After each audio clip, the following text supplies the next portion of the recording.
Baik, shalom Bapak Ibu jemaat yang dikasihi Tuhan.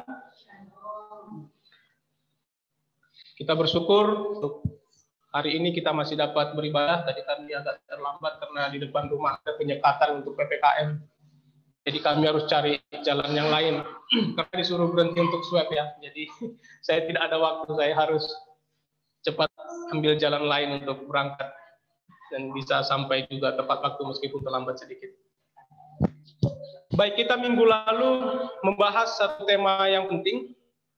Dan ada satu ayat yang menjadi ayat kunci, saya berpikir, di dalam Kolose 3 ayat 15. Kolose 3 ayat 15 dikatakan bahwa hendaklah damai sejahtera Kristus memerintah dalam hatimu. Karena untuk itulah kamu telah dipanggil menjadi satu tubuh, dan bersyukurlah.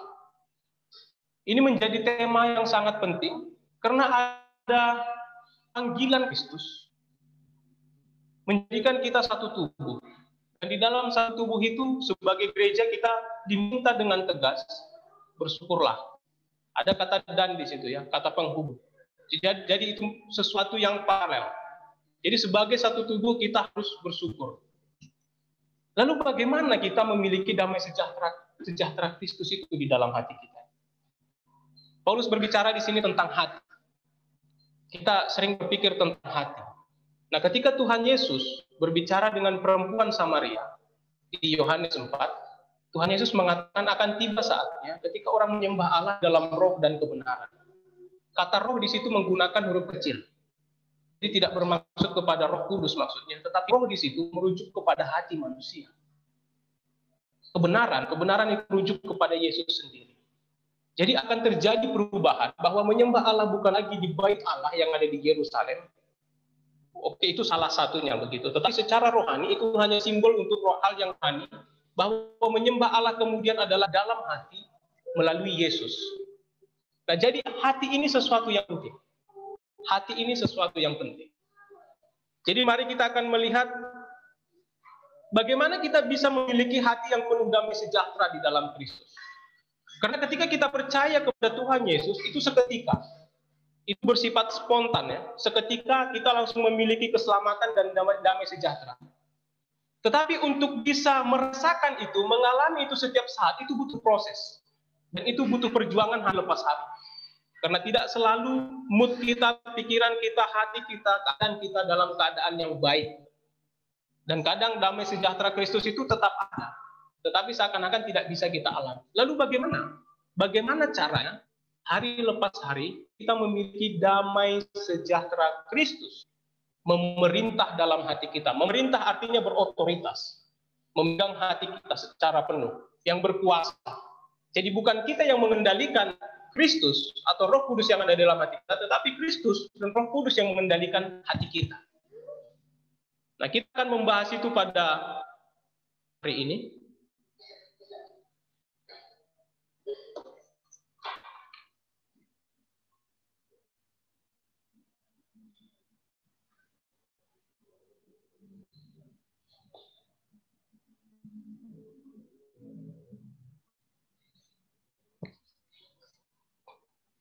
Ya, sudah terlihat ya. Saya memberikan tema pada hari ini, altar heart. Hati yang dialtarkan. Di altar Tuhan.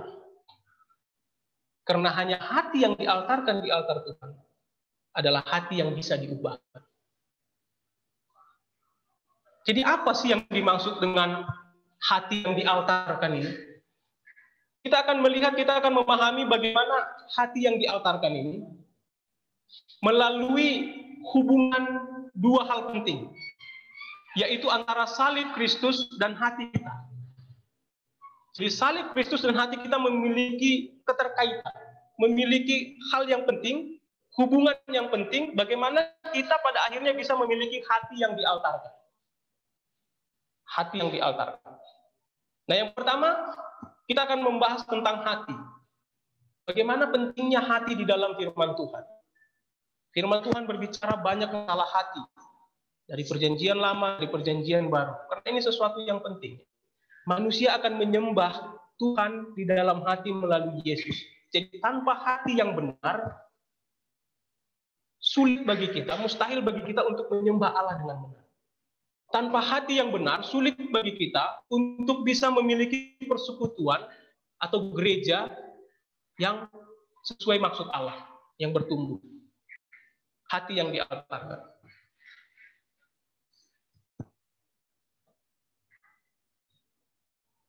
Mari kita akan melihat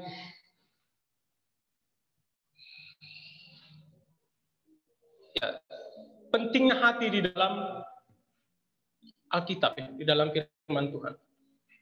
Saya meminta yang pertama Lilis tolong membacakan Amsal 4 ayat 23.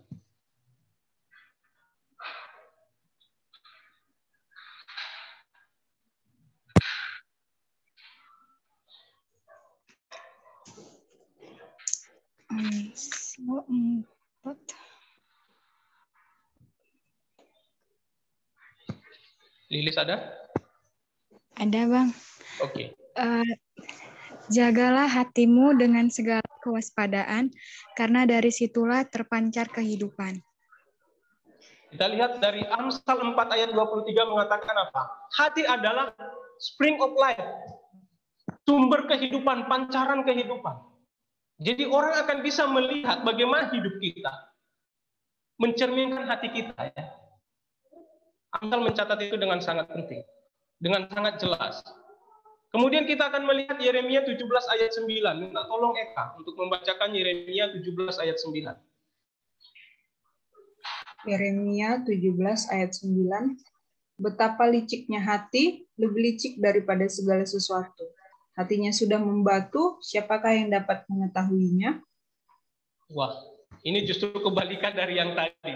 Ketika hati bisa menjadi sumber kehidupan, tetapi kita melihat firman Tuhan juga mengatakan hati begitu licik. Hati yang paling licik dari segala sesuatu. Suatu peringatan bagi kita untuk berhati-hati dengan hati kita. Mengoreksi hati kita. Kemudian kita akan melihat dari Markus 6 ayat 52. Minta tolong Kak Pura membacakan ini.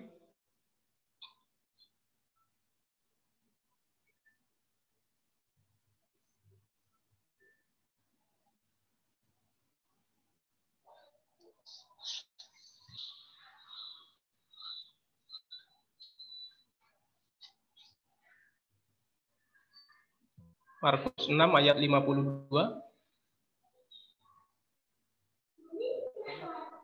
Markus 6 ayat 52. Sebab sesudah peristiwa roti itu mereka belum juga mengerti dan hati mereka tetap degil. Ya. Ada hati yang degil. Ini murid-murid Tuhan Yesus. Nanti kita akan membahas itu lebih jauh. Bagaimana bahkan murid Tuhan Yesus yang bersama Tuhan Yesus juga masih memiliki hati yang degil. Di dalam bahasa versi bahasa Inggrisnya hati yang keras. Gitu. Kemudian ada Markus 7 ayat 20 sampai 23. Minta tolong Bang Zaka membacakan ini.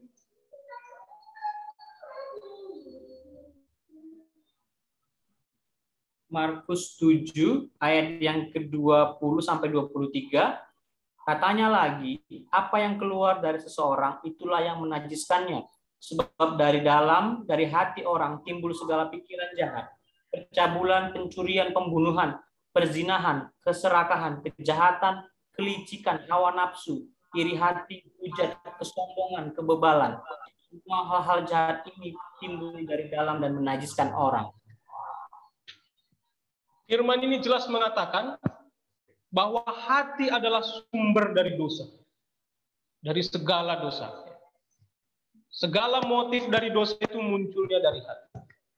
Kemudian kita melihat Yeremia 17 ayat 10. Minta tolong Bang Budi Elkana membacakannya. Yeremia 17 ayat 10. Yeremia 17 ayat 10.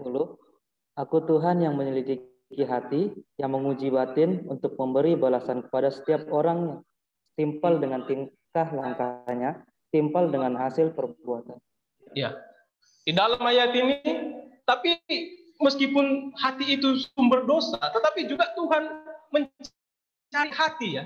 Hati adalah yang Tuhan cari. yang paling utama yang Tuhan cari itu justru hati juga. Nah, kemudian Yeskiel 36 ayat 26, minta tolong Bang Wel membacakannya. Yeskiel 36 ayat 26, kamu akan kuberikan hati yang baru dan roh yang baru di dalam batinmu, dan aku akan menjauhkan dari tubuhmu hati yang keras dan kuberikan kepadamu hati yang taat. Ya, terima kasih. Jadi Tuhan mencari hati dan Tuhan yang akan mampu mengubahkan hati. Tuhan yang akan mengubahkan hati kita, Tuhan yang akan memberikan hati yang baru dan memberikan ketaatan kepada kita. Luar biasa. Oleh itu penting kita merenungkan motif-motif di dalam hati kita, bagaimana hati kita.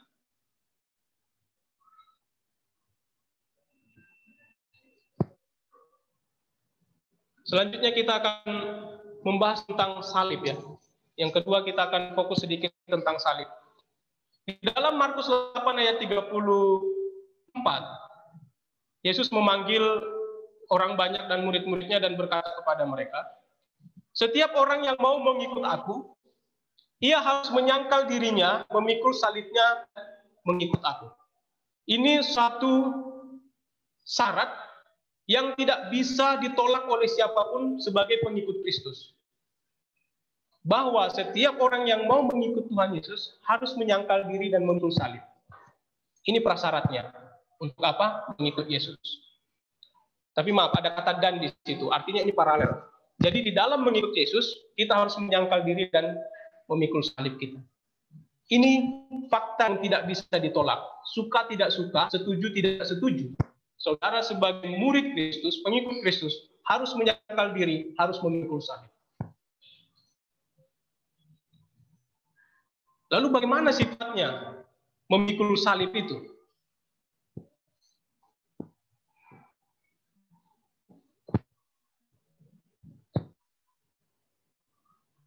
Realitas dari salib, Bapak Ibu. Realitas dari memikul salib itu adalah suatu proses. Bukan suatu kejadian pada satu waktu. Artinya ketika Tuhan Yesus katakan pikul salib, kalau Tuhan Yesus kan sekali ya, pada satu waktu, pikul salib. Kemudian dengan salib yang Tuhan Yesus pikul, Tuhan Yesus disalibkan. Yesus mati, dikuburkan dan bangkit, itu selesai. Sampai segala zaman, itu selesai pada momen itu. Dan itu berpengaruh kepada segala zaman. Tetapi bagi kita, murid-muridnya, memikul salib adalah proses di dalam mengikuti Yesus. Bukan pikul salib, kemudian selesai pada satu waktu. Tidak. Tapi di sepanjang hidup kita, kita memikul salib. Kita berproses dengan memikul salib bersama dengan, seiring dengan mengikut Yesus. Jadi kita harus paham, realitas dari salib, the reality of the cross, is a process, not an event. Ya. Bukan satu kejadian pada satu waktu, tetapi suatu proses. Hayati ini, pahami ini. Suatu proses. Hari lepas hari. Oleh karena itu butuh perjuangan. Tidak mudah, butuh perjuangan. Nah, di dalam proses itu, di dalam mengikut Yesus itu, ada satu tantangan yang berat yang kita hadapi. Di dalam memikul salib, mengikut Yesus. Di dalam untuk taat kepada Yesus. Apa itu? Apa tantangan itu? A hardened heart. Hati yang degil. Hati yang keras. Tuhan berbicara masalah hati sejak dari perjanjian lama. Hati. Masalah orang Israel, umat pilihan Allah, sejak semula, itu masalah hati. Ketidaktaatan mereka terhadap Yehova Elohim, itu karena hati. Hatinya degil, hatinya mudah serot. Itu masih berlaku juga pada saat kita, murid-murid Tuhan Yesus di pasca perjanjian baru, hingga saat ini. Bahwa satu masalah terbesar kita untuk sulit, taat, dan diproses pikul salib adalah hati yang degil. Hati yang keras. Apa hati yang degil itu? Apa hati yang keras itu? Itu adalah orang yang belajar tanpa menerima. Sungguh-sungguh. Dia belajar tetapi tidak pernah memaknai pembelajaran itu diterima dengan sungguh-sungguh. Kemudian hati yang keras itu adalah orang yang mendengar tetapi tanpa sungguh-sungguh mendengar. punya telinga tetapi tidak sungguh-sungguh mendengar. Hati yang degil itu adalah orang yang bertindak tapi tanpa punya pengaruh dari tindakannya, tidak ada impact, tidak ada dampak dari tindakannya. Sia-sia. Hati yang degil itu adalah orang yang melihat tetapi tidak melihat dengan sungguh-sungguh. Punya mata tetapi tidak melihat. Itu hati yang degil.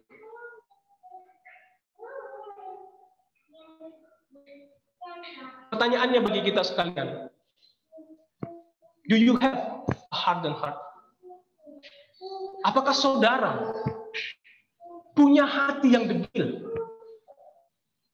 Apakah saya punya hati yang degil? Apakah kita punya hati yang keras? Pertanyaan ini untuk kita semua. Pertanyaan ini dari Tuhan Yesus kepada murid-muridnya.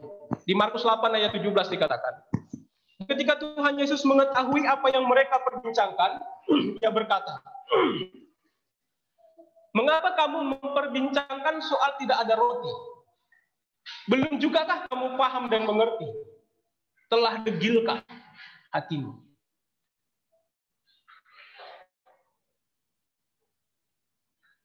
Coba kita renungkan perkataan Tuhan Yesus ini kepada diri kita. Saya berpikir, masih degilkah hatiku Tuhan? Telah degilkah hatimu? Kalau kita lihat sedikit konteks dari Markus 8 ini, di dalam ayat 18 dikatakan, kamu punya mata, tidakkah kamu melihat? Kamu mempunyai telinga, tidakkah kamu mendengar? Ini ucapan yang keras dari Tuhan Yesus. Kepada siapa? Kepada murid-muridnya. Ini murid-murid yang sudah dipilih secara khusus oleh Tuhan Yesus. Diseleksi, dipilih untuk hidup dimuridkan bersama dengan Dia. Bukan melalui virtual, bukan melalui pemuridan jarak jauh, tetapi melalui impartasi hidup. Artinya secara langsung, tidur sama-sama Yesus. Makan-makan sama Yesus. Naik kapal di danau sama-sama Yesus. Mendengar Yesus berbicara tiap hari, mendengar Yesus mengajar tiap hari. Tapi coba bayangkan, begitu kerasnya ucapan Yesus kepada mereka, hati mereka masih degil. Nah, bisa kita renungkan, lalu bagaimana dengan kita ya? Yang terpisah jarak ratusan tahun, ribuan tahun dengan Tuhan Yesus. Bagaimana kedegilan hati kita? Apakah hati kita juga sama seperti murid-murid Tuhan Yesus yang bersama-sama hidup dengan Dia? Kalau kita lihat konteks Markus 8 ini, di situ Yesus memberi makan 4.000 orang ya, di ayat 1 sampai ayat 10. Yesus melakukan satu mujizat yang besar, memberi makan 4.000 orang. Dan sesudah itu orang Farisi minta tanda, minta mujizat lagi. Apa buktinya? Kamu Mesias begitu ya. Nah, tapi Yesus memberikan satu peringatan tentang ragi orang Farisi dan ragi orang Herodes. Maksudnya berhati-hati dengan itu ya. Tetapi murid-muridnya tidak sungguh-sungguh mengerti untuk Tuhan Yesus. Ketika Tuhan Yesus berbicara itu, murid-muridnya berpikir tentang sesuatu yang jasmani. Nah, ini karena guru lapar ini. Kita lupa bawa roti. Tapi tidak ya. Tuhan Yesus tidak berbicara tentang sesuatu yang jasmani. Ada sesuatu yang sentral, yang substantif, yang dibahas oleh Yesus. Tentang hati, tentang motif. Dan itu membuktikan, catatan Alkitab membuktikan bahwa murid-murid Tuhan Yesus pun tidak mengerti maksud Yesus. Kenapa? Karena hatinya membatu, hatinya degil. Sebenarnya dari mukjizat yang dilakukan Tuhan Yesus itu ada 4 pesan yang penting. Kenapa Tuhan melakukan mukjizat? Ya? Ada 4 pesan yang penting kenapa Tuhan melakukan mukjizat. Yang pertama adalah understanding, yaitu pemahaman. Pertama, pesan dari mukjizat adalah pemahaman. Kita memahami bahwa Tuhan nyata. Bahwa Tuhan ada dan Tuhan bekerja. Kita memahami Ini penting kita memahami. Kenapa? Karena murid-muridnya pun tidak memahami. Murid-murid Tuhan Yesus pada saat itu pun tidak memahami. Nanti memang memahami. Ada pengakuannya. Kalau kita lihat di pasal 8, ada pengakuan Petrus nanti. Ada pengakuan Petrus di ayat 27 sampai 30. Tapi sebelum sampai ke situ mereka belum memahami siapa Tuhan Yesus itu sesungguhnya, kemesiasannya sebagai Allah pencipta segala sesuatu. Belum. Nah, salah satu maksud dari mukjizat itu adalah pemahaman, understanding, bahwa mereka harus memahami siapa pribadi yang di hadapan mereka itu. Kemudian hearing, mendengar. Mendengar apa? Mendengar butuh ketaatan. Supaya mereka sungguh-sungguh mendengar apa yang dikatakan Tuhan Yesus, bukan hanya sekedar lalu. Tetapi mendengar dengan benar, menganggap itu sebagai kebenaran, sebagai firman Tuhan.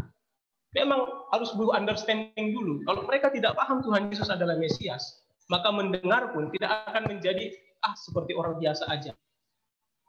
Sama seperti kita, kalau ada orang yang berbicara kepada kita dan kita tidak terlalu paham siapa ini, pasti kita mendengarnya biasa aja. Tetapi ketika diberitahu misalnya, oh Bapak ini staf khusus kepresidenan loh, Bapak ini datang mau menawarkan beasiswa ke luar negeri, wah pasti kita dengarnya sungguh-sungguh. Oh iya ya Pak, syaratnya apa Pak? Bagaimana caranya? Kenapa? Karena kita tahu dia punya otoritas. Dan kita punya kebutuhan. Akhirnya kita mendengar sungguh-sungguh. Kenapa? Karena kita punya pemahaman siapa orang yang di hadapan kita. Nah, murid-muridnya juga harusnya punya pemahaman tentang siapa Tuhan Yesus itu, supaya kita mendengar dengan baik, dengan sungguh-sungguh. Kemudian, maksud yang ketiga adalah doing, melakukan. Bahwa Tuhan Yesus itu memberi teladan, memberi contoh. Memang pada akhirnya nanti di Kisah Para Rasul kita melihat bahwa mukjizat yang lebih besar terjadi. Mereka mampu, murid Tuhan Yesus mampu melakukan mukjizat. Dan itu juga harusnya masih terjadi hingga saat ini. Dan kadang kita bertanya, kenapa Tuhan? Kita tidak bisa melakukan itu. Mungkin understanding kita yang belum sepenuhnya mengerti. Atau kita kurang mendengar dengan baik. Atau motif dalam hati kita masih bermasalah, hati kita degil. Kemudian tujuan yang keempat dari mukjizat dilakukan Tuhan adalah seeing, melihat. Karena dengan melihat ada bukti. Saudara menjadi saksi. Kita menjadi saksi dengan melihat. Murid-muridnya menjadi saksi dengan melihat mukjizat. Tapi udah jadi saksi pun kok yang nggak ngerti gitu ya. Itu sudah secara langsung. Orang kalau dibawa ke hukum, jika dipanggil untuk menjadi saksi, itu harus orang yang mengalami. Ya. Kalau bukan orang yang mengalami, nggak bisa jadi saksi. Kecuali saksi ahli dalam kasus-kasus tertentu. Tetapi kalau tidak benar-benar melihat kejadiannya, nggak bisa jadi saksi. Katanya, Pak, katanya. Kalau katanya, nggak bisa. Nah, pada saat ini, meskipun kita tidak melihat secara langsung apa yang dilakukan Tuhan Yesus pada saat itu, kita kembali kepada pelajaran yang pertama kemarin, bahwa Alkitab punya otoritas, kan? Alkitab adalah otoritas tertinggi dan kita percaya Alkitab ini sepenuhnya kebenaran. Sehingga di dalam itu kita bisa punya pemahaman, jadi meskipun kita tidak bisa melihat secara langsung, tetapi kita bisa melihat di dalam iman bahwa ini kebenaran. Dan mukjizat Yesus masih nyata, masih berlaku, masih berdampak hingga saat ini. Jadi 4 pesan dari mukjizat yang dilakukan Yesus adalah understanding, pemahaman, hearing, mendengar, doing, melakukan, seeing, melihat.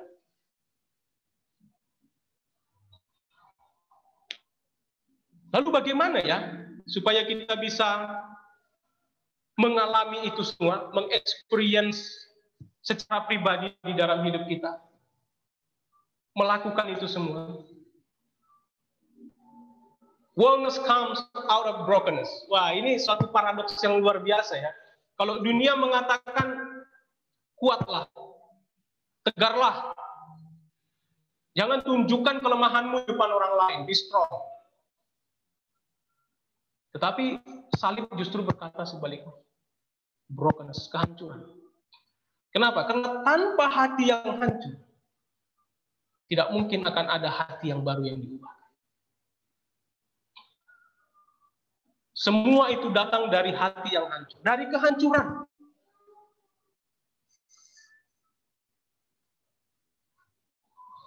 Kita melihat bagaimana the power of brokenness, bagaimana kuasa dari kehancuran, hingga akhirnya salib Kristus itu menjangkau seluruh dunia.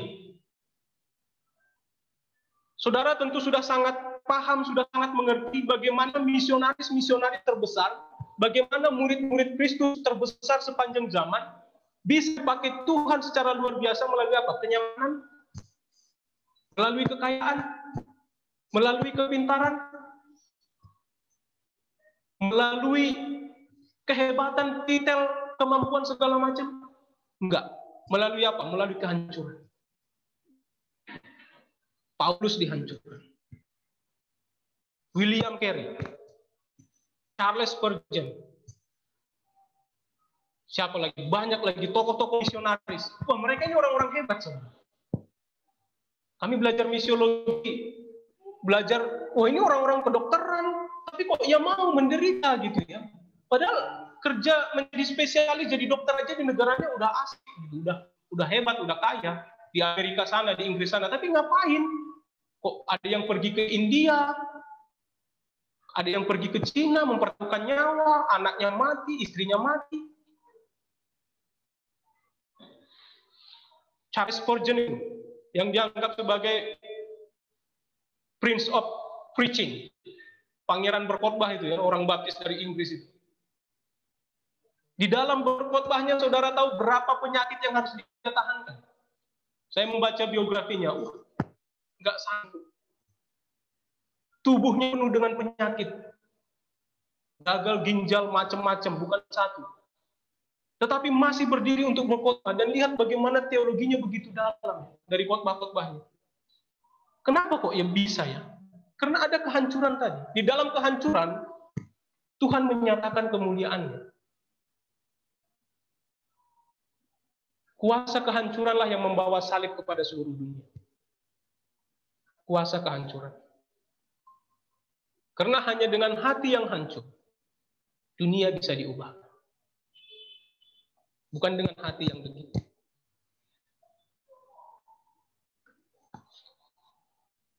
Nah, di dalam hati yang hancur itu kita diingatkan Tuhan untuk selalu memiliki humility, ya, kerendahan hati. Inilah kenapa tadi paradoks dengan dunia, dengan pandangan dunia. Karena dengan hati yang hancur kita memiliki kerendahan hati. Kita diingatkan terus siapa kita di hadapan Tuhan. Kita ini bukan siapa-siapa. Kita harus memiliki kerendahan hati. Kemudian kita diingatkan bahwa kita ini rapuh.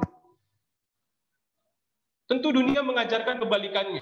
Sebagai pemimpin, sebagai manusia, sebagai apapun, jangan tunjukkan kerapuhanmu kepada orang lain. Supaya jangan dijengkali. Tetapi justru Tuhan, it's okay untuk rapuh. Dan tidak apa orang melihat kerapuhan kita. Karena memang sebagai murid Kristus kita rapuh. Kita masih diproses. Jadi jangan takut untuk menunjukkan kerapuhan saudara, menutup-nutupi kerapuhan saudara, bahwa saudara punya kelemahan, punya kerapuhan dalam hati, nggak apa-apa. Kenapa? Karena di dalam itu juga ada otoritas. Otoritas yang menandakan seperti Kristus. Jadi di dalam kerendah hatian, dalam kerapuhan, kita juga punya otoritas. Di dalam Kristus. Bagaimana ya kita bisa memiliki itu? Kenapa kok kayaknya paradoks ya, terbalik ya? Bukankah orang yang berotoritas itu harusnya yang tinggi? Orang yang kuat, orang yang teguh, orang yang nggak rapuh lah gitu ya, orang yang strong begitu ya, di atas segalanya. Tetapi kalau kita berbicara masalah salib, otoritas itu justru didapatkan dari kerendahan hati dan kerapuhan. Karena seperti Kristus, ada keteladanan Kristus. Membasuh kaki. Artinya apa? Simbol dari kerendahan hati, kerendahan diri. Tuhan Yesus berkata, siapa yang ingin menjadi besar di antara kamu, jadilah yang paling pintar, jadilah yang paling kuat, jadilah yang paling hebat. Bukan ya? Jadilah hamba. Jadilah pelayan di antara kamu. Itulah yang paling besar. Ada keteladanan. Ini loh keteladanan yang Tuhan Yesus maksudkan. Bagaimana ya kita bisa memiliki keteladanan Tuhan Yesus ini? Menjadi yang terbesar, tetapi justru menghambakan diri.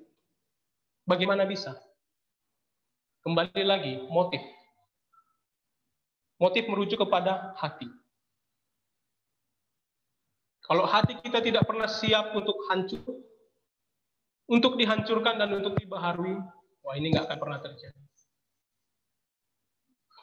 Tidak akan pernah terjadi. Mari kita berjuang untuk meneladani Yesus. Unless the heart is right, the head and the hands will be wrong. Kita sebagai murid Kristus dituntut untuk memiliki pemahaman yang benar, ya. Untuk memiliki pemikiran yang benar. Dan kita sebagai murid Kristus dituntut untuk bisa melakukan apa yang benar, head dan hands. Tetapi itu semua tidak akan berjalan dengan benar kecuali hati kita benar. Hati kita benar dulu, baru kepala dan tangan kita bisa benar. Siapa yang tahu hati? Tuhan. Enggak apa-apa, saudara. Mungkin orang enggak akan mengerti apa yang sedang saudara gumulkan, renungkan. Mungkin orang tidak akan mengerti apa yang sedang saudara pikirkan, lakukan sekarang. Mungkin orang tidak akan mengerti arahnya kemana, apakah itu akan menjadi sesuatu yang benar atau tidak. Tetapi ketika motivasi dan hati saudara benar, tetaplah melangkah di dalam kebenaran itu. Waktu yang akan membuktikan. Masing-masing kita pasti punya pergumulan. Hati kita, apa yang mengganjal di dalam hati kita sekarang? Ada tantangan, ada pergumulan. Mari kita renungkan hati kita. Supaya pikiran kita, tangan kita menjadi benar. Hati kita benerin dulu. Kita perbaiki dulu.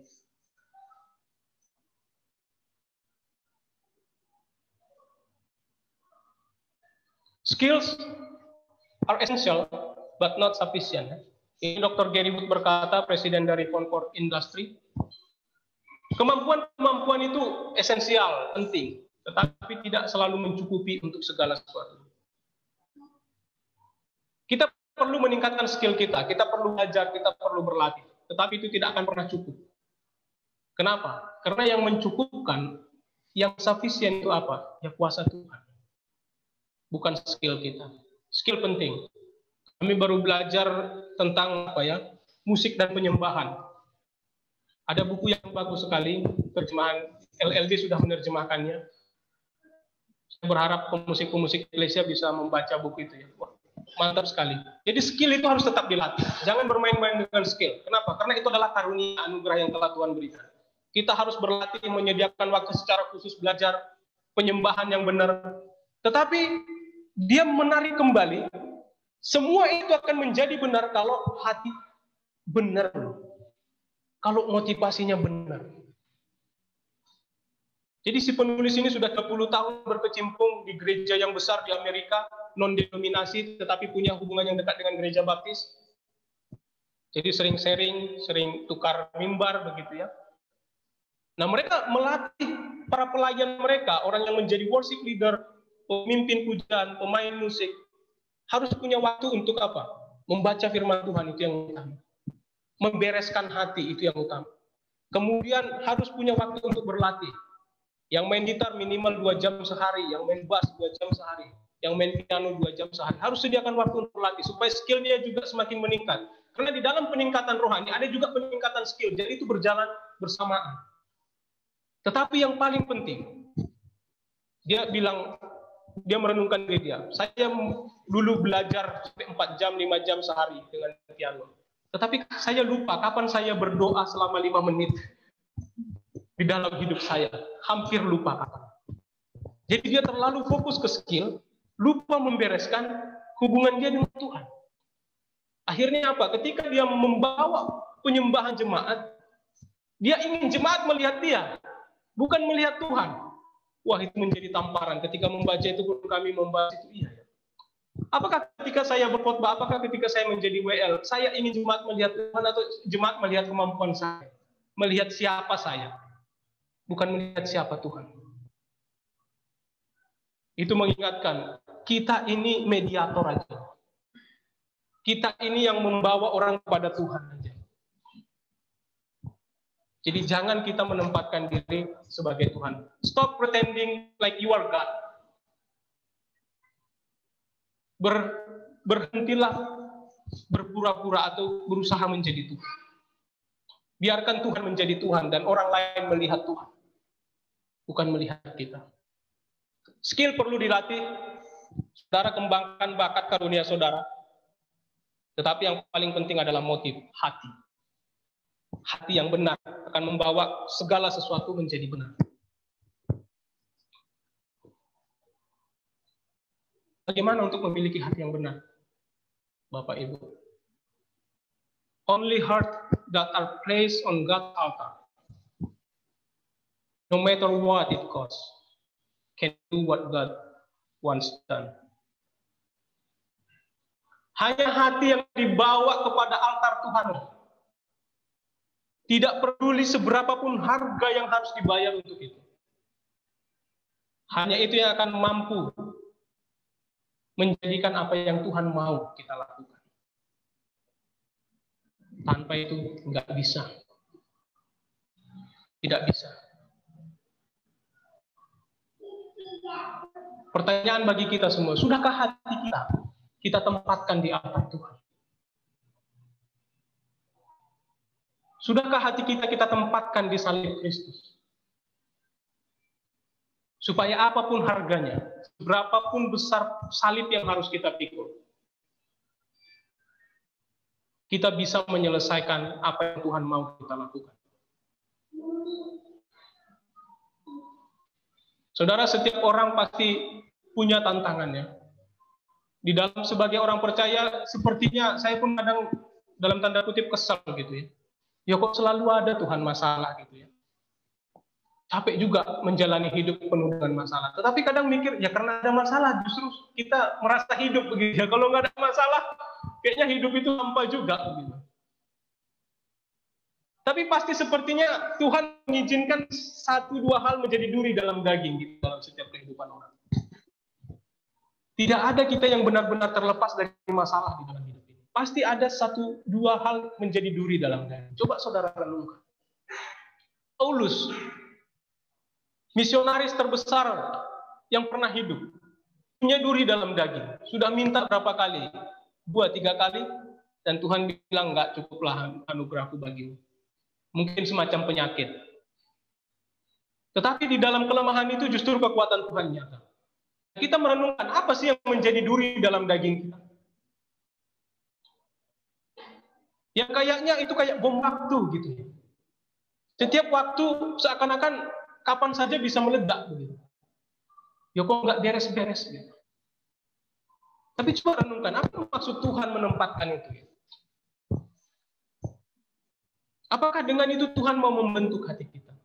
Apakah dengan itu Tuhan mau kita menempatkan hati kita di salib Tuhan? Di salib Kristus, di altar Tuhan.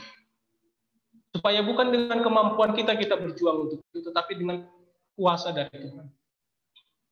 Dan untuk bisa mengubah kelemahan itu menjadi kekuatan di dalam pelayanan kita.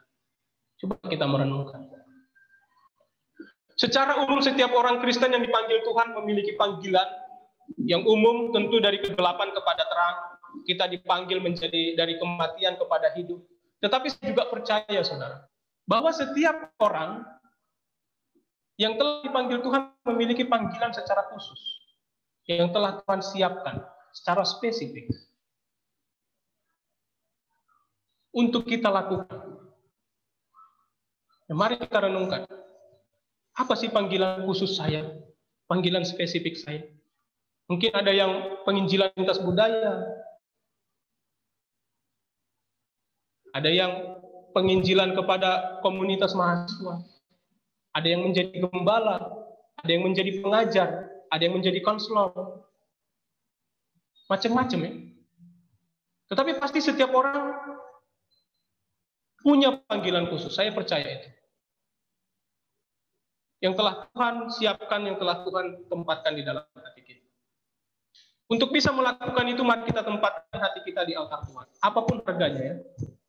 Mari kita berjuang untuk itu.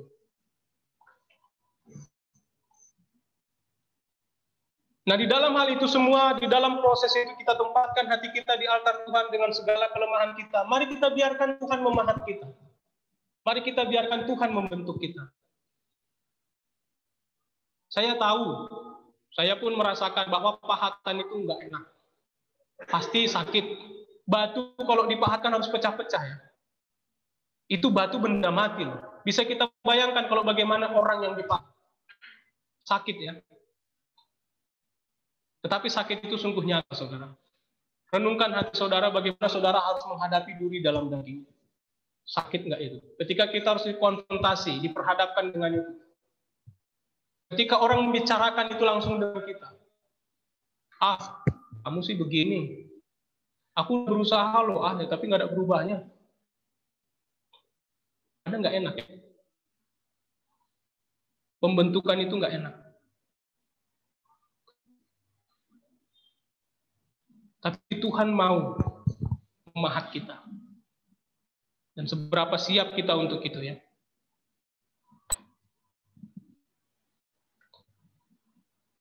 Jesus calls for us to take up cross. Yesus memanggil kita untuk memikul salib, saudara.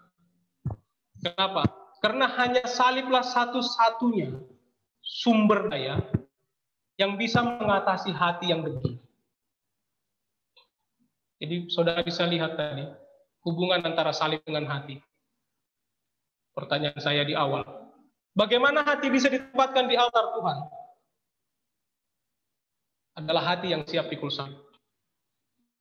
Karena hanya salib yang bisa mengatasi hati yang degil. Hanya salib yang bisa mengatasi hati yang sekeras batu. Dan hanya salib bisa memfokuskan pikiran kita kepada interest Tuhan. Kepada maksud Tuhan, kepada tujuan Tuhan, daripada maksud dan tujuan manusia. Saya merenungkan, Tuhan jangan sampai saya terjebak terhadap apa yang orang mau terhadap saya. Biar apa yang Tuhan mau aja terhadap saya. Tetapi saya juga harus berhati-hati.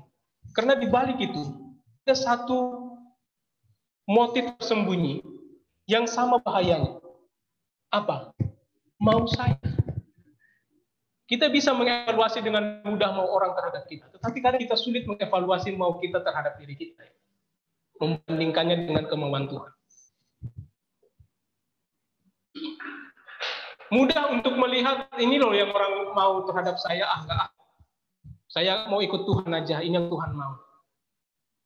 Tetapi motif di dalam hati kita bagaimana? Melihat ini yang Tuhan mau atau yang saya mau? Kadang kita lupa bertanya itu.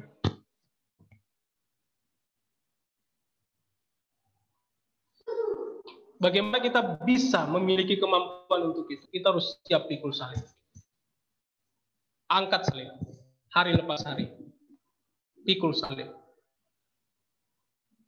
Nah, ketika Tuhan katakan pikul salib, ikut aku, maka kita akan menjawab yes. Yes, I will.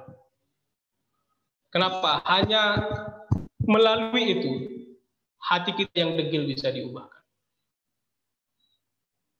Setiap kita pasti punya tantangan di dalam aspek-aspek tertentu, ada kedegilan. Saya percaya itu. Tidak semua aspek kita sudah berhasil di dalam hidup ini. Pasti ada aspek-aspek tertentu kita masih degil, kita masih keras hati, kita masih harus berjuang untuk itu. Tapi jangan menyerah. Biar Tuhan membentuk kita. Mari pikul salib. Kita pandang salib Kristus. Dan kita katakan, yes, I do. Aku siap Tuhan. Mari kita merenungkan kebenaran firman Tuhan dengan lagu respon kita.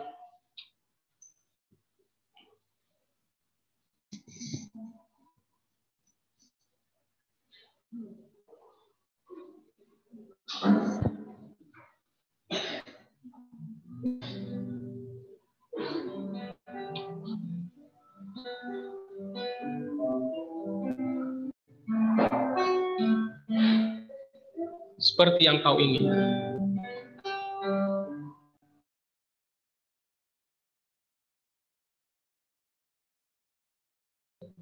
Ujilah aku, ujilah aku Tuhan.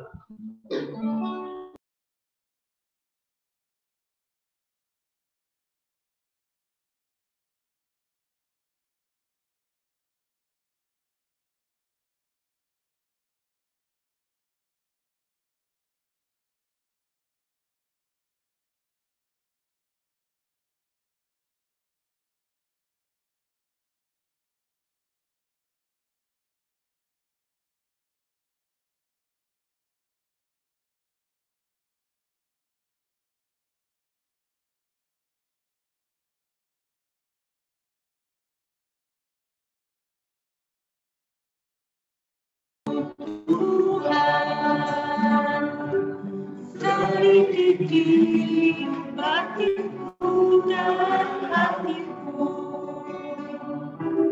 mataku tertuju padamu.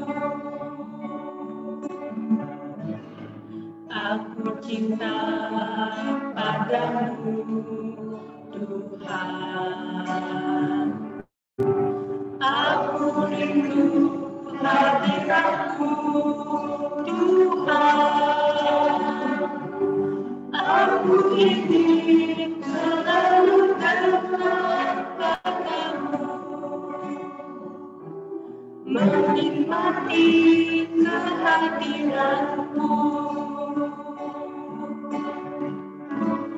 Ku nyanyi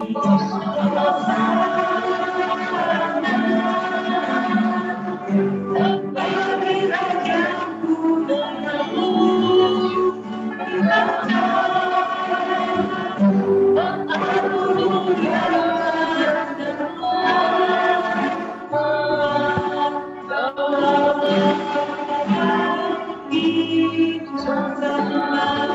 Dari awal kita nyanyikan lagi.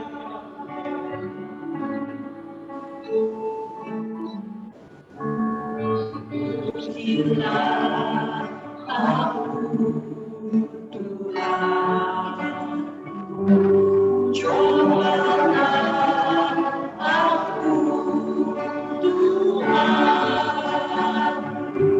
Selidiki batinku dan hatiku,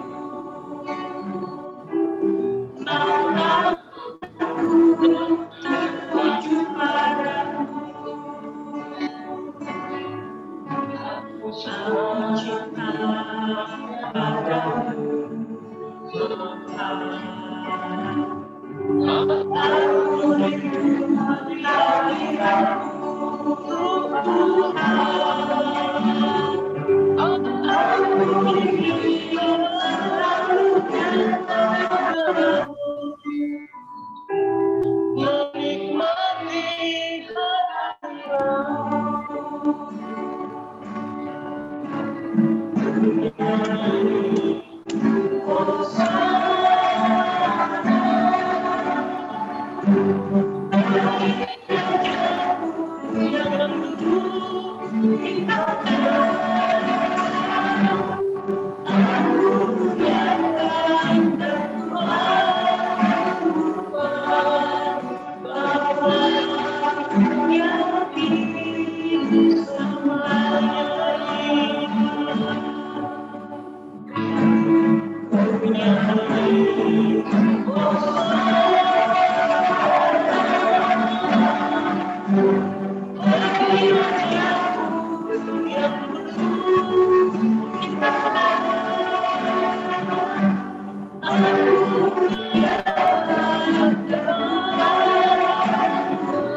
Benar ya Tuhan, hanya Allah yang bisa berubah dan menolong kami untuk hari lepas hari untuk bisa mengatakan Hosana, memuji Tuhan.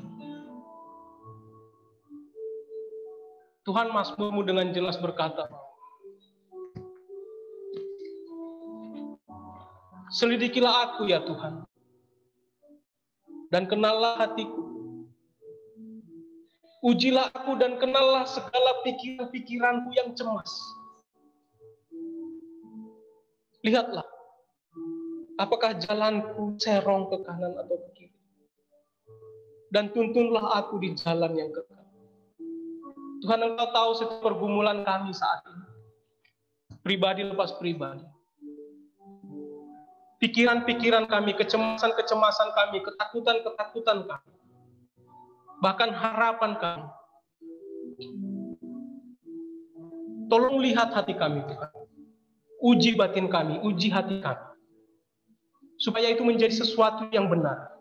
Supaya apa yang kami pikirkan tentang Tuhan, apa yang kami pikirkan tentang orang lain, apa yang kami mau lakukan bagi orang lain menjadi benar.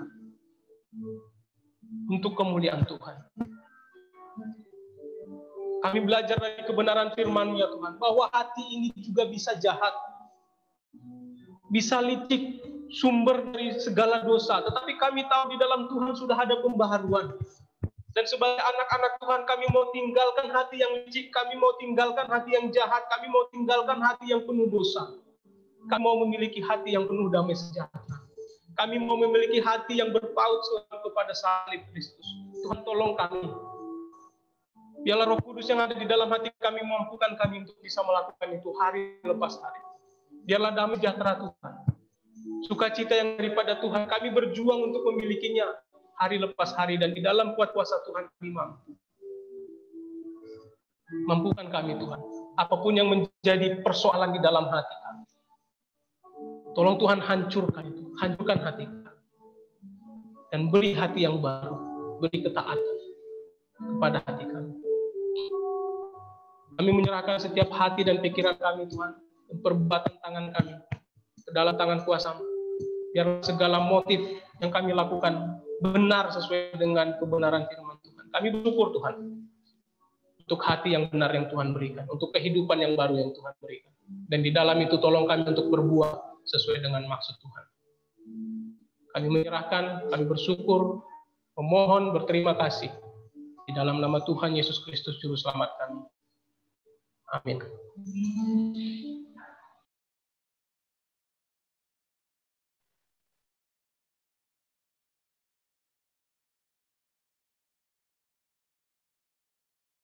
Oh, mohon maaf, tadi masih mute. Sebelumnya terima kasih kepada Bapak Ando